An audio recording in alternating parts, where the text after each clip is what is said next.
I'm Sarah Crompton, and I'm very, very pleased to welcome you all to the St Martin's Lane Hotel, where we're going to talk about Kenneth MacMillan's ballet, The Song of the Earth, ahead of English National Ballet's tour of the work to Manchester and Milton Keynes, then to London.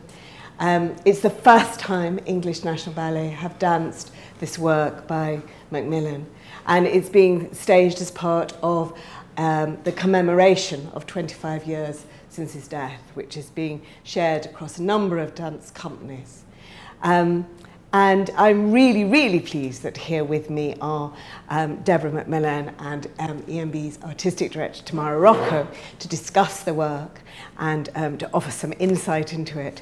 And Deborah, I thought I'd start with you and say that I believe that The Song of the Earth was the ballet which Kenneth said that he most wanted to be remembered by. And I wonder what he said to you about it as a piece of work. Well, not a lot. He was quite private, and it had a rather ropey beginning because he wanted to make it, I think, at the end of the 50s, and the powers that be at the Opera House were not happy with that, thought it was sacrilegious. So his great friend, John Cranko, who was the artistic director in Stuttgart, invited him there to do it. And it went on with Marcia Hady, Richard Cragen, and Egon Madsen. And I think he was rather pleased. It had to come back into the Opera House 3 months after its premiere because it was a big success. Yeah, there's a brilliant description of him on the first night at the Opera House, apparently, as smiling broadly, as if in triumph. Yes. Tamara, what was your first encounter with the ballet? When did you first dance it? In my first year, as a member of the Royal Ballet, I was very lucky that it was a part of the repertoire. And at the time, the director was Anthony Dowell, so he coached me and Monica Mason, and I danced it with Jonathan Cope and Carlos Acosta. And for me, just how I felt doing this ballet, I had never felt anything like that before. It's a very strange piece that takes you to a very special place. So when there was an opportunity to bring it to the company, to bring it to the dancers of English National Ballet, but even more importantly, to take it on tour around the UK, I really wanted to take it. Mm. And Deborah, what do you think its qualities as a piece are? It's hard to describe it really, because it's not a sort of standard Macmillan, whatever that is.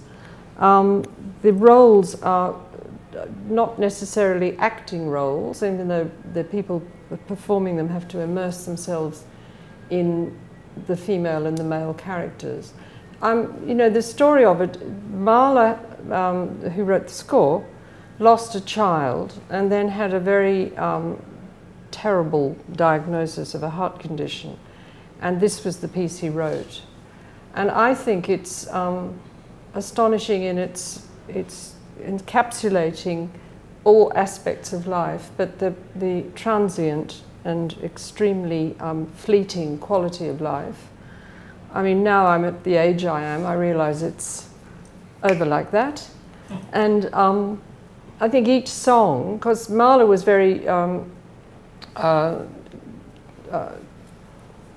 inspired, I suppose the word is, by these Chinese songs of the long, long time ago.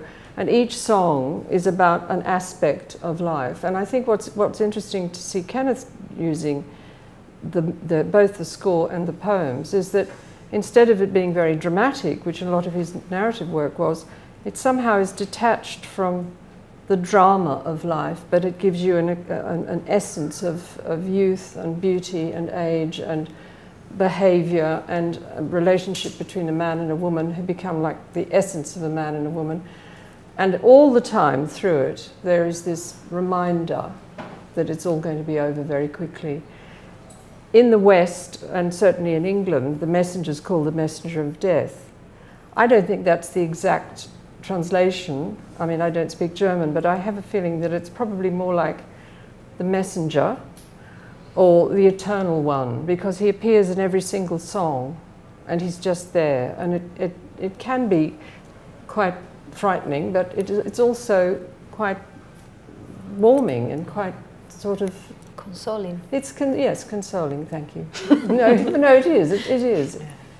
And when the Opera House Board didn't want Kenneth to make the work in 1958, it was because they felt the Mahler score was just sort of untouchable, that it was such great music that it would be wrong. I mean, that was actually what they said, wasn't it? That it was, yes, it would be wrong to put a ballet to such great music. Ballet couldn't have great music unless it was specially written for ballet. That was the view at the time. So there's that quite long period where he can't make it, but is still thinking about it.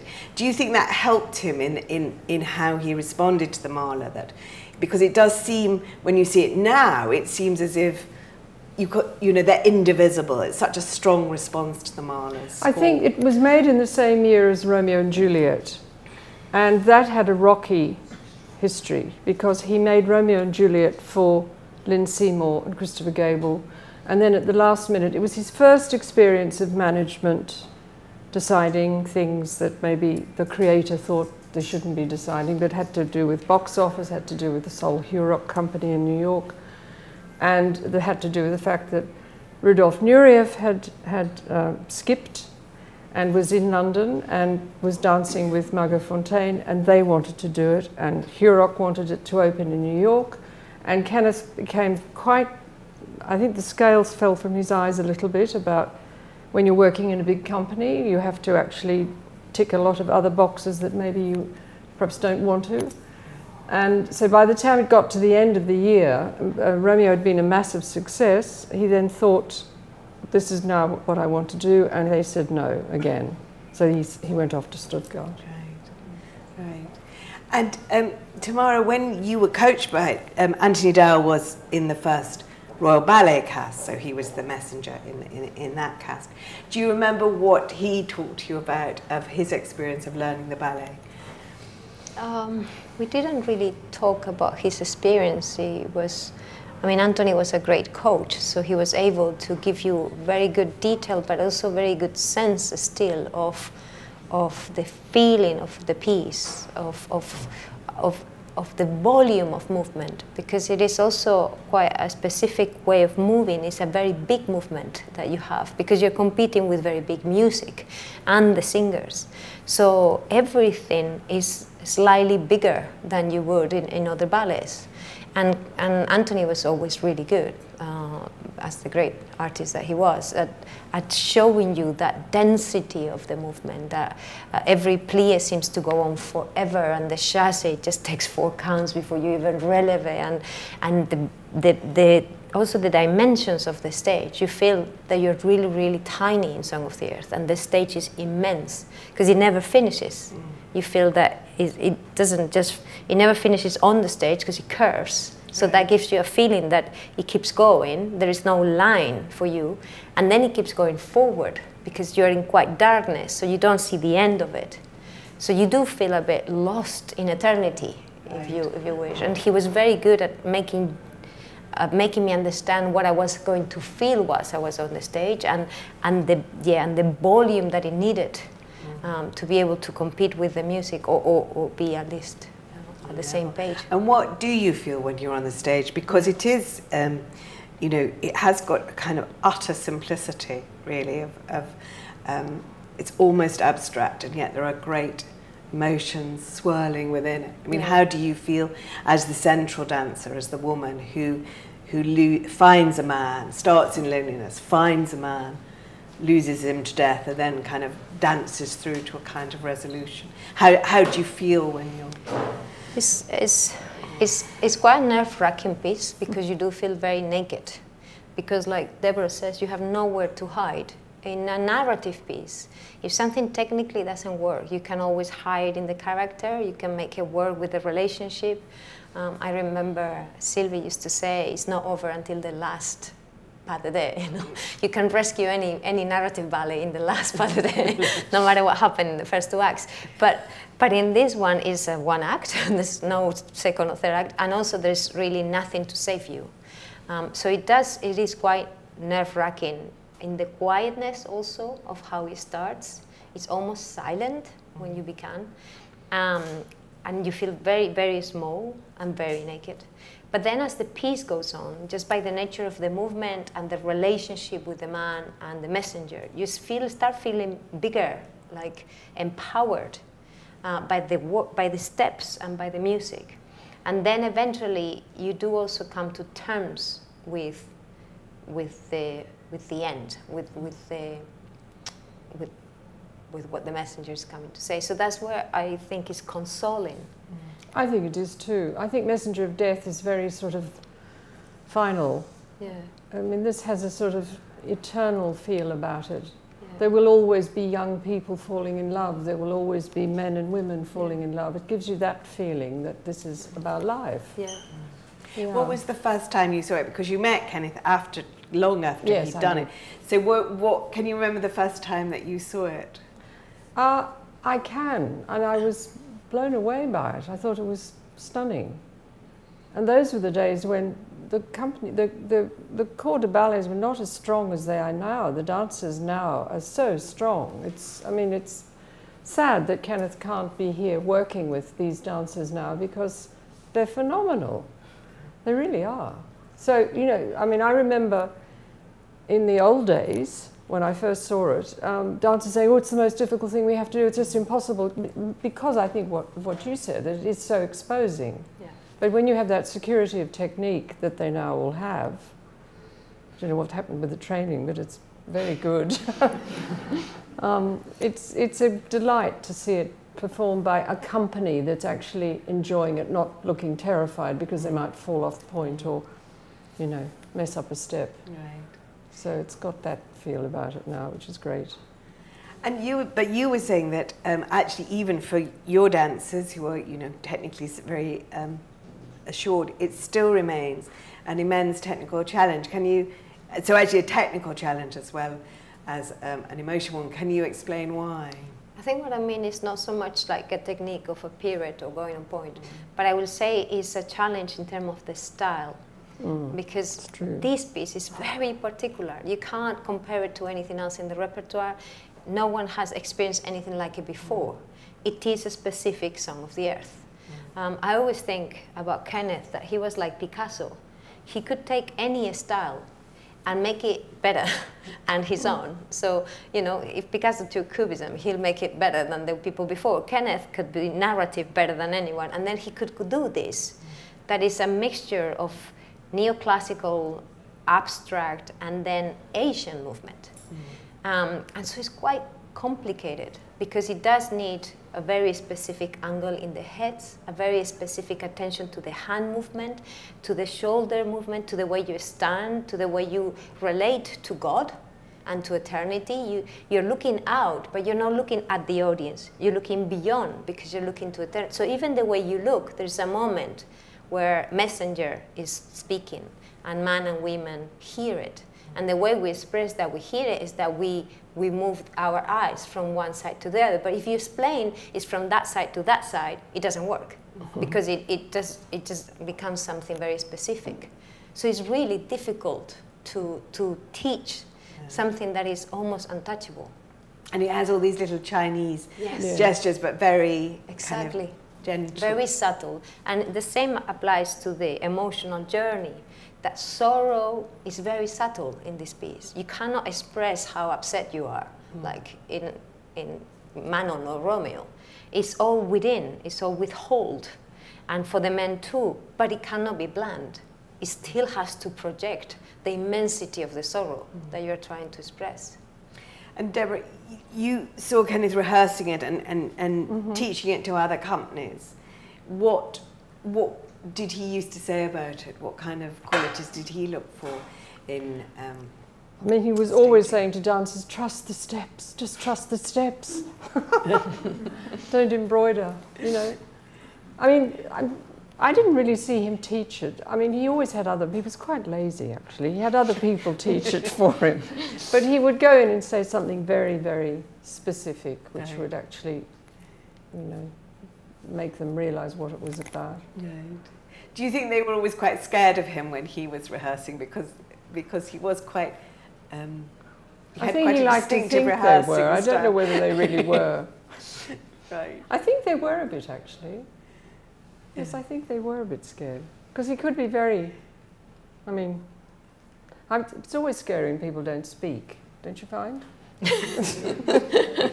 And that, yes, and then he used to be very silent. A few dancers that I've interviewed have said that he used to sit there and he used to watch them and not say anything. And then he would say something sort of devastating, like, Yes. you know. So, I mean, I wondered if that kind of, if you observed that, really. I was too busy yakking and talking, so I probably didn't hear. No, he, you know, I watched him choreograph a bit. To be perfectly honest, I've never been really involved in the world that Tamara's, you know, immersed in. It's not my thing.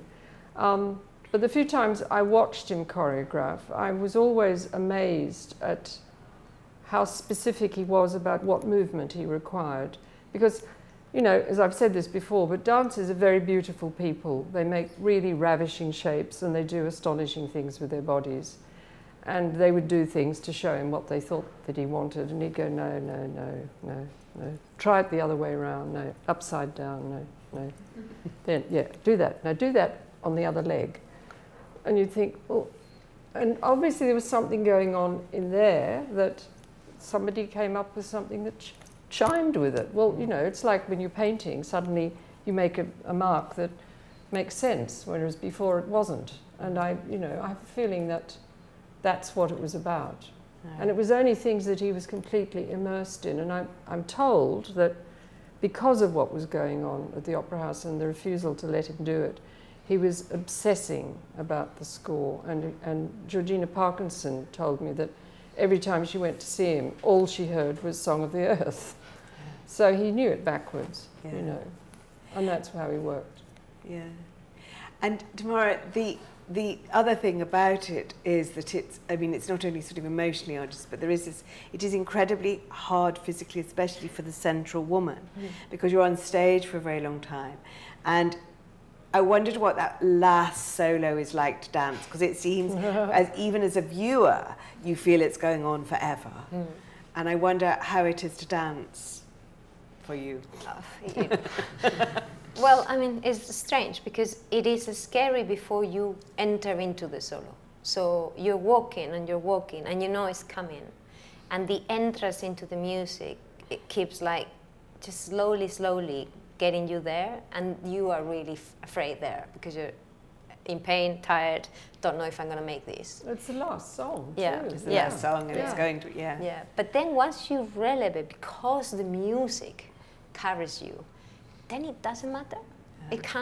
It is really a last cry, if you wish. So you just get in, and then you just let the singer get you there.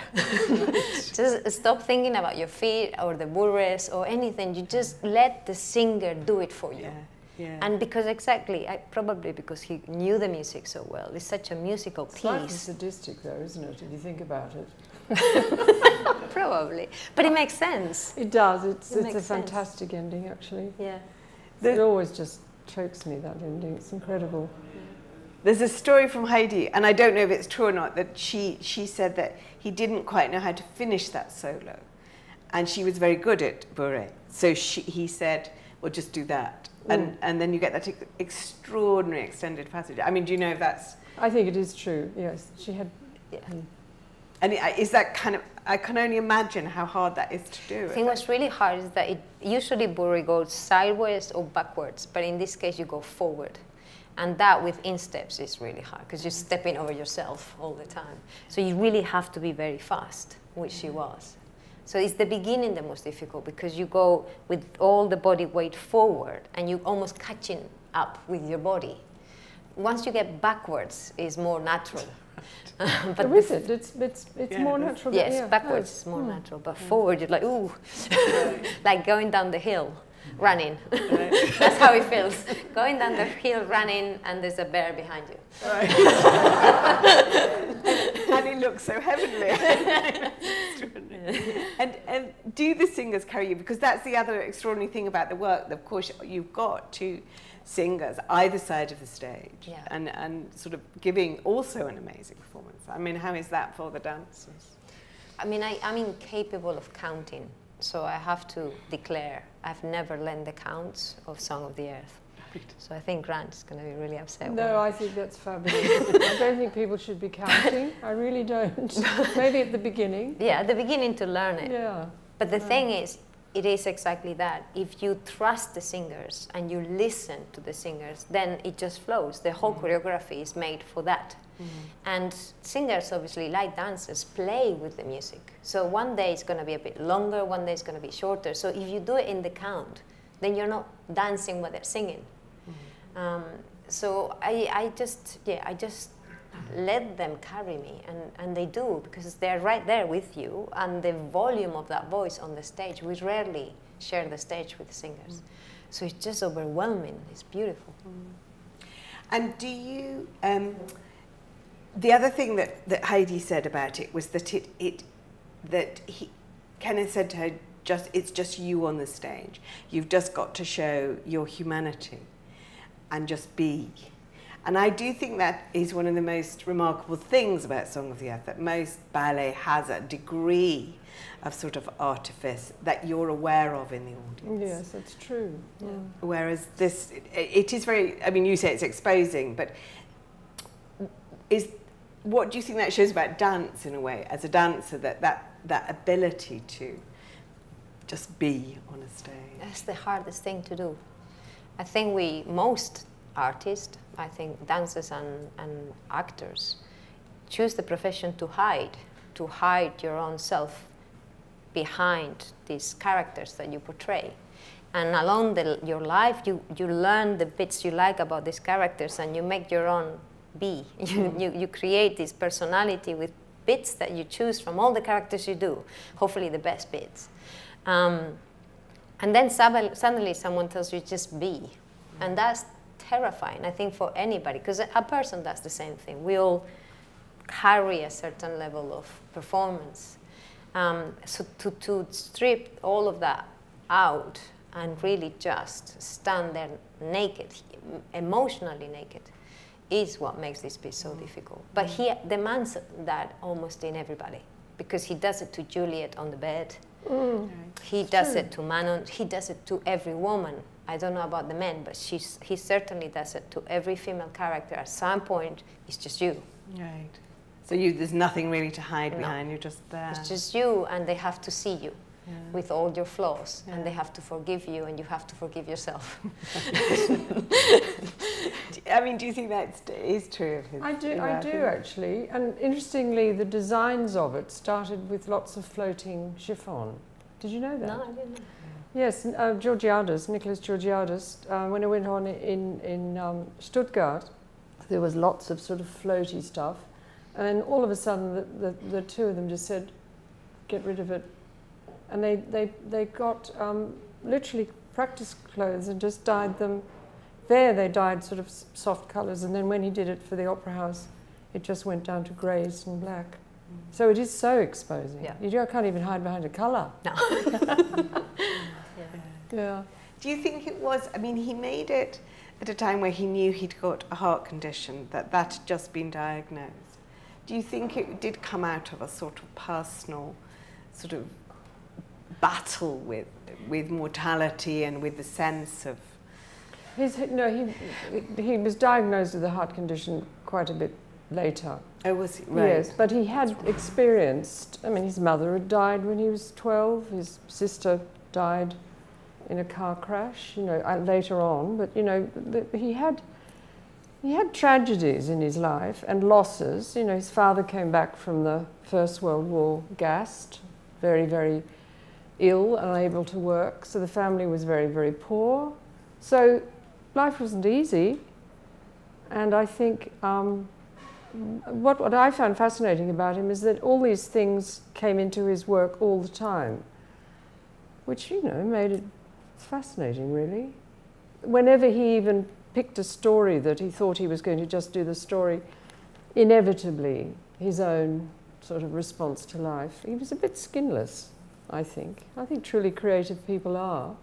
Skinless in the sense of just being open to everything, feeling everything. I mean, it's interesting, Tamara, that you say he requires most people on the stage at some point to be themselves, even if they're within the character, that they're required to say to the audience, this is who I am. And I think has a great facility for that. It's very hard to get people to sit still. There are certain dancers that couldn't sit on the bed in Romeo. They had to find something to do because they were never ever absolutely still, and dancers aren't still. But you know, those were the things that interested him, I think, about theatre, that you could actually do anything really. Yeah. And why did you want ENB to dance this piece? You know, there is this whole sort of wonderful oeuvre, and you chose this piece. Why did you want them to dance this work? I think because I wanted as many members of the company as possible to have the chance to work Kenneth Rep. And song is a big piece, so it involves the whole company. So that was one of the reasons. And another one, because for me, this is one of his best masterpieces. I cannot, sometimes you see a ballet and you can think, oh, I could have done this, or I would have done that, or maybe he could have changed this, but this is just perfect. And I think very special. And I think, yeah, the audiences outside London deserve to see it. Right. Well, that's the wonderful thing, is that it's going on tour, which it never has, really. Because it's you know, it's wonderful that you're doing it, because it's not a cheap and easy ballet to put on.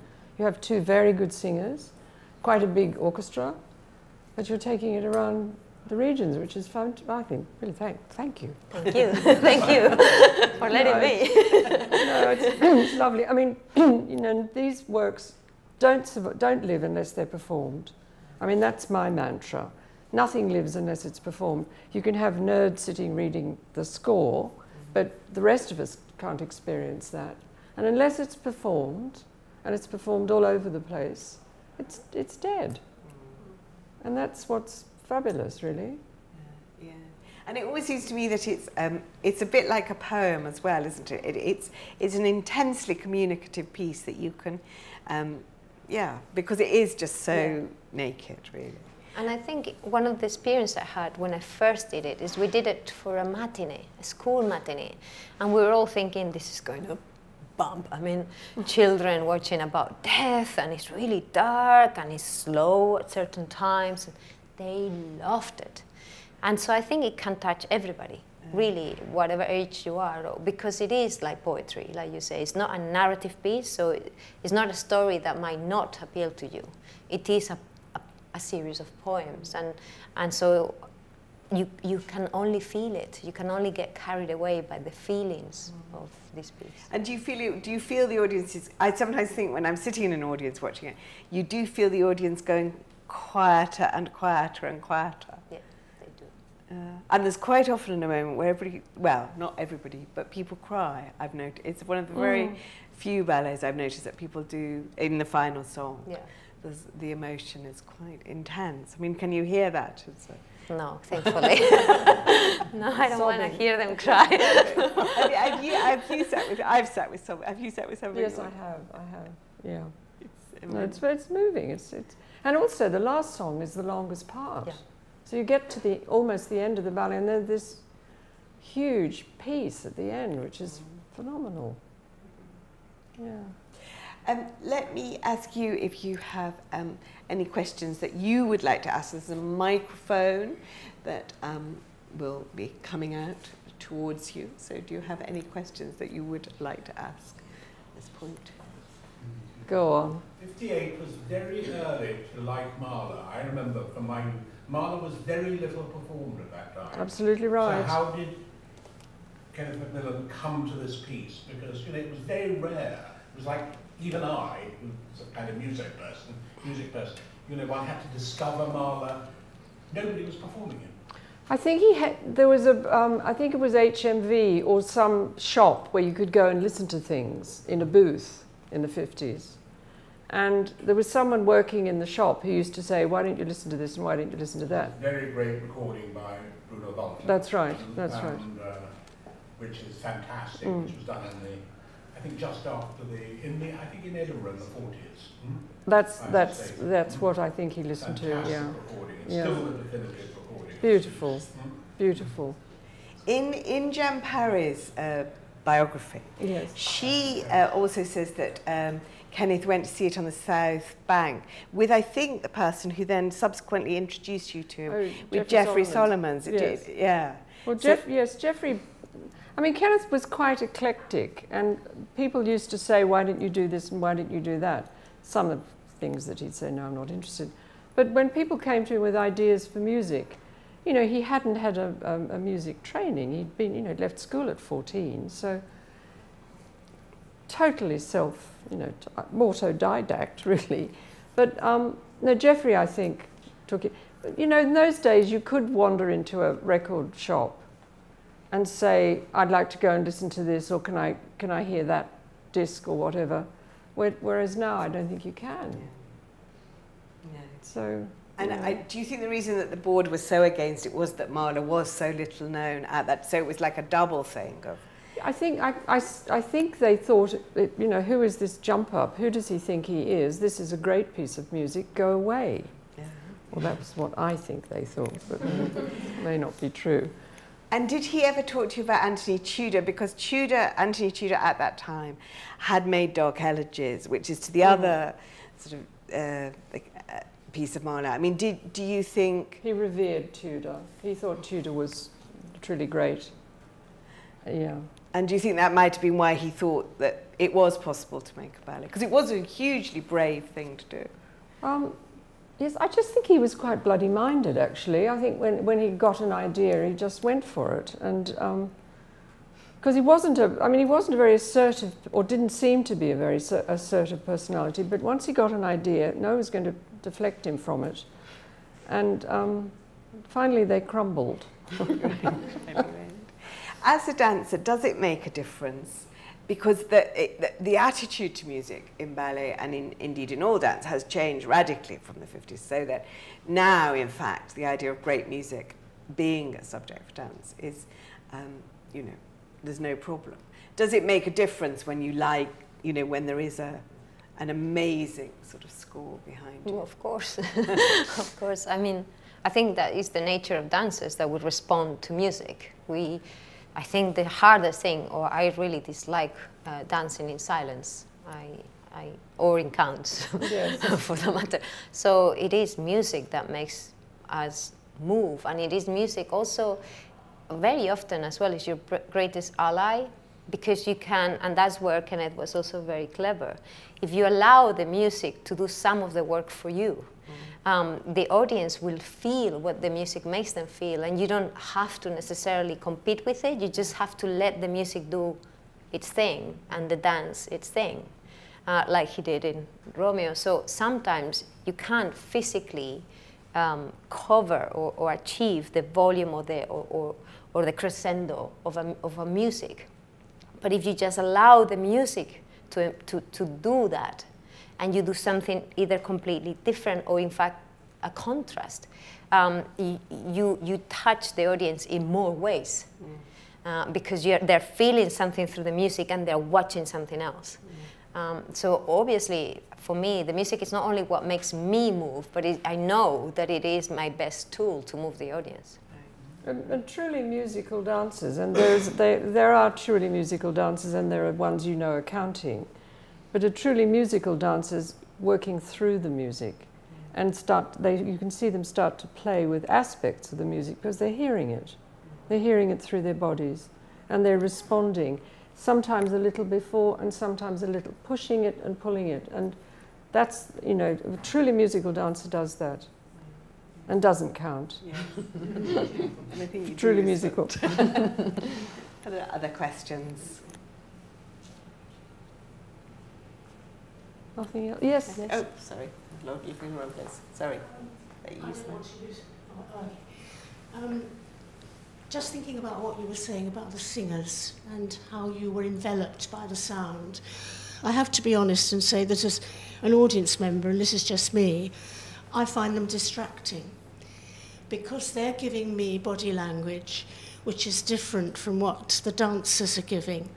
And sometimes I found them they've edged themselves too near in to the stage. They slap the back. And I want to concentrate on the dance and have the sound as an adjunct to that. And somehow they seem to want to be the main players on occasion. Has any thought ever been given to moving them into the wings, or putting them in, I don't think you'd ever get them to agree to do the job, quite frankly. If you said, come along and sing in the wings. Do you find them distracting?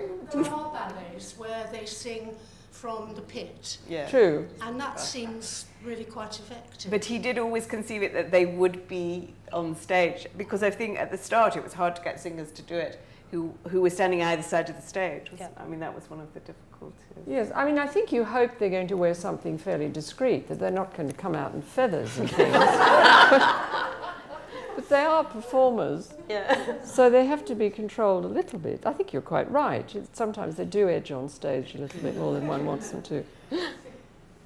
But then is it up to the dance to be so compelling that you can avoid anybody looking, maybe? I don't know. I mean, they're such an integral part of the music. I think Kenneth felt very strongly that they're orally there, but visually as well. And, you know, some of the earlier ones that used to sing it were wonderful. I mean, they're terrific. You're excited by your singers, aren't you? I am very excited, yeah. Gavin has found some fantastic singers, so I'm really, really happy. Deborah, this has been presented as part of a sort of, it is really a celebration of Kenneth's work. Yes. And how do you hope people will respond to the, you know, the breadth of what they're going to see, really? I mean, first of all, I'm thrilled that it's happening. It was Kevin O'Hare's idea, and all the artistic directors responded very positively. I mean, it's a nightmare of logistical planning. I'm glad I'm not having anything to do with that, because I'd go mad. I just think, I hope the young dancers will see that this is a talent that ranged far and wide, that nothing was forbidden, because I think he paid the most amazing compliment to classical ballet, because it was his language. He was more at home with choreography than he was actually speaking to people, though he could be devastating, I have to say.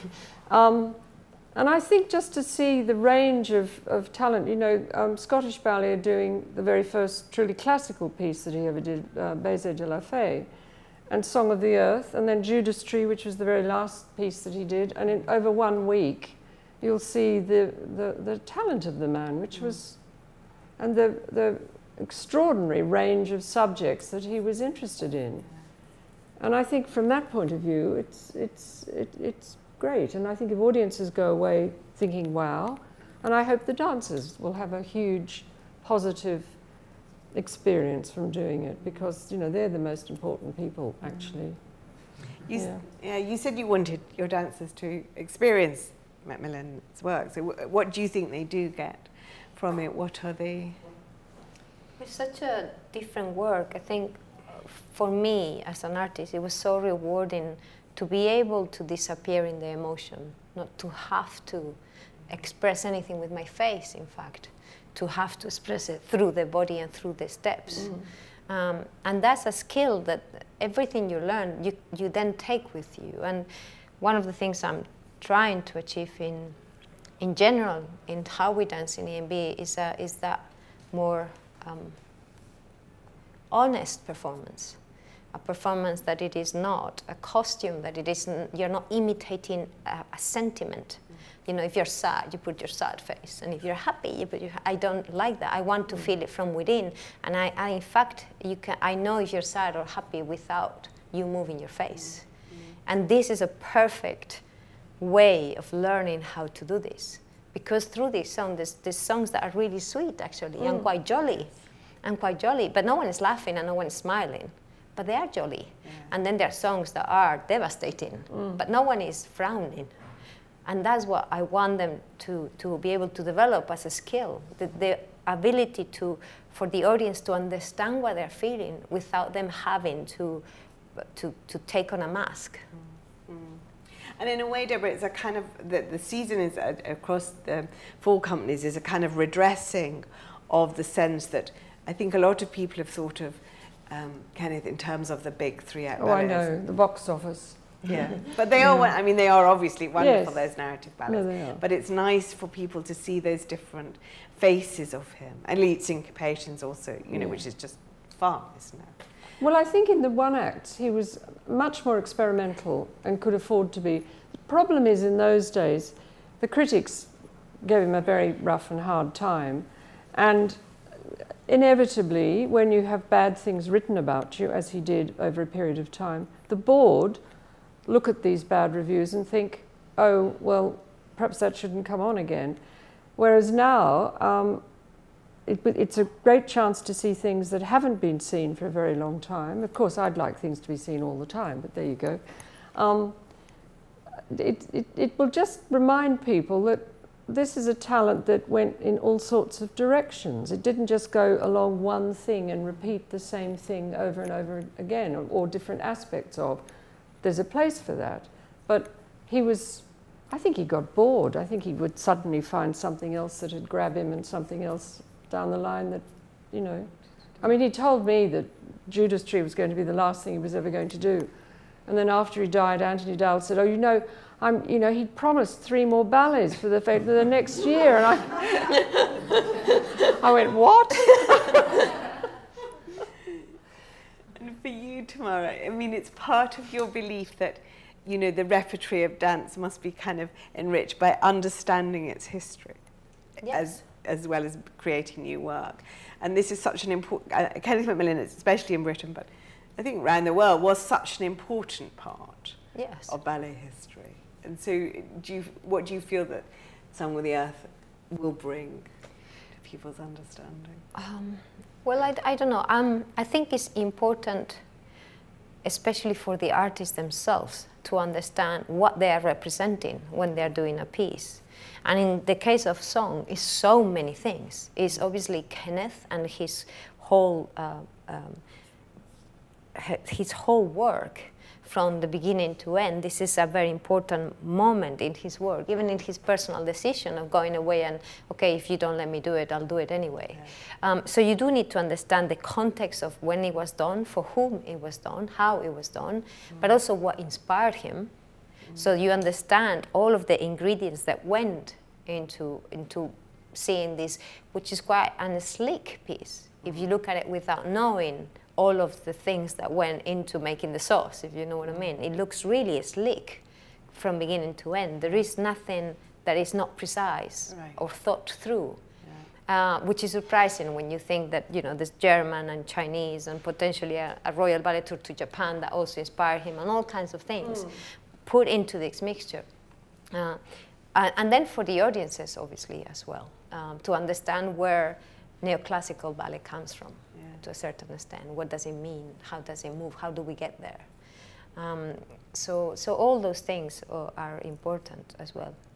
Yeah, I mean, he revered the Sleeping Beauty, and he used to say, I can't choreograph on a company that doesn't have Sleeping Beauty and Swan Lake, because I cannot use the dancers the way I want to. Which people find quite surprising, but he absolutely, I mean, he said to me, he said, I learned how to choreograph by being in Sleeping Beauty, and I said, how? And he said, well, the length of the solos, the structure, the way it develops. All right, it was, you know, 19th century, but that's the rock of my training, and any company that I want to work with has to have the classics to the highest possible standard, because only if they have their technique to that standard, which is terrifying, then they can do anything I ask of them, which I think is, you know, him in a nutshell, really. It's very lucky you have Sleeping Beauty as well. Yes, Kenneth. Kenneth Sleeping Beauty. It's brilliant. Well, I think the people of Manchester and of Milton Keynes and of London are very, very lucky to be seeing Song of the Earth again. It's such a wonderful piece.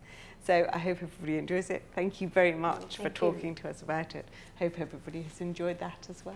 Thank you. Thank you.